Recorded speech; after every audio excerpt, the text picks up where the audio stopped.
Well, it is true. We have come to a very sad place in our country's history that you have people who say, I can't work for less than $10 million, or, you know, if you give me a salary of $5 million a year plus benefits and health care, that just isn't good enough for me. Well, my answer to that is fine. Let's not hire any of those people.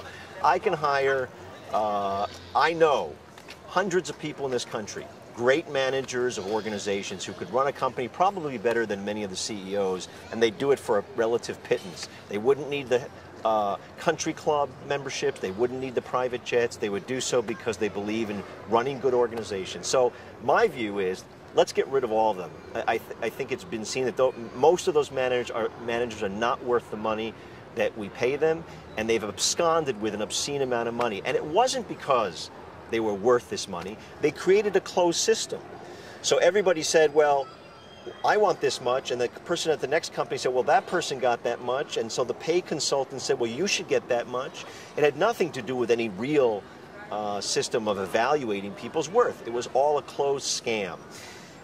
The way we, I think, deal with that is, number one, through taxation. We make it, once you get a certain, above a certain amount of pay, you heavily tax that to get back the money back to the Treasury and back to the people. And you essentially create a disincentive for companies, boards of directors, from paying these guys obscene amounts of money. The second thing is, you know, it goes back to unionization. When unions have power, they have influence over corporate direction, corporate governance, and I believe that we should use both unionization and the influence of the pension funds that unions control to enforce a different kind of behavior among CEOs, among companies. And I believe the people will support it because I think they're fed up with the greed that has taken place in the last 20 and 30 years.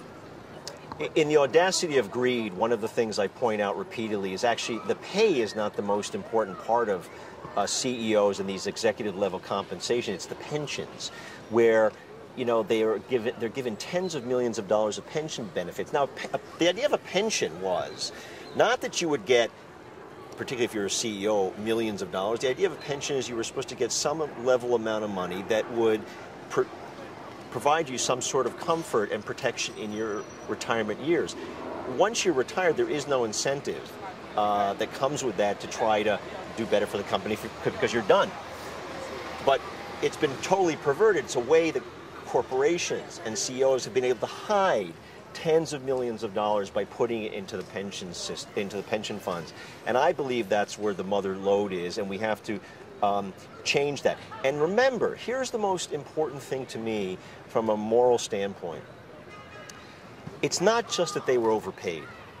It's that while CEOs were overpaid, workers went with nothing. Wages were flat. Increasingly, millions of workers never had health care, or their health care coverage went down, and that they left their work with virtually no pension, or they were told to rely on these foolish 401ks, which we now saw with the collapse of the market, where trillions of dollars evaporated, that those were never stable and never promised people a decent retirement. And that has to change. If you want to deal with fairness in society, we have to make sure that the workers are taken care of, because they're the most important asset of a company.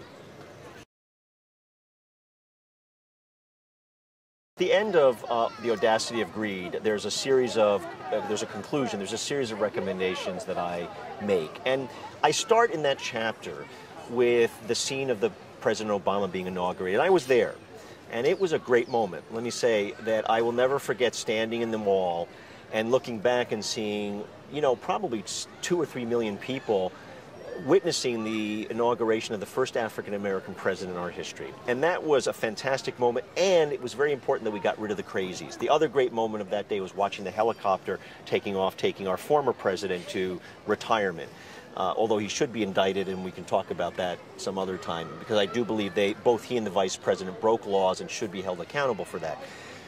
But let's be clear, there's a lot of criticism right now about President Obama, and I share some of that criticism. I'm not one of those who has been disappointed, because frankly I expected what we're getting. But I do think the responsibility is upon us, and the responsibility is upon us as a movement to force the president to be better. and to help the president to be better. The president is a politician, and as good a politician, and I believe as good a man internally as he is, he will not do something if there's not a movement there pushing him. And so I believe there are two very concrete things we have to do. First of all, we have to ignite the most sweeping unionization movement we've seen in the last 30 years. I believe that if we want to change the economy, the rules of the economy, the only way to do that is to have broad unionization where unions have power again, where workers have power again, and can then demand and structure how the economic rules are going to be set. Because the economy is not this thing that just like the sun, that rises and sets. It's based on rules. Right now, the rules are being set by corporate interests who influence both parties. We have to create the movement that will force our politicians to be responsive to us. From a political standpoint, this is my second point, I believe, again, the Republicans are a scar in the country. But it's up to us, those of us who still believe in the Democratic Party, it's up to us to elect real Democrats. We cannot have Democrats who are completely beholden to corporate interest, and we see that too often. That's why the health care debate has gone off track. It's not the Republican Party. We know how bad they are. It's the Democrats, the corporate Democrats, who are scuttling, torpedoing the greatest opportunity we've had for health care reform in a couple of decades. So we have to have a broad movement where we challenge Democrats who are not standing up to corporate interest, we challenge Democrats who are beholden to corporate interests, and we elect people who are going to stand with the people.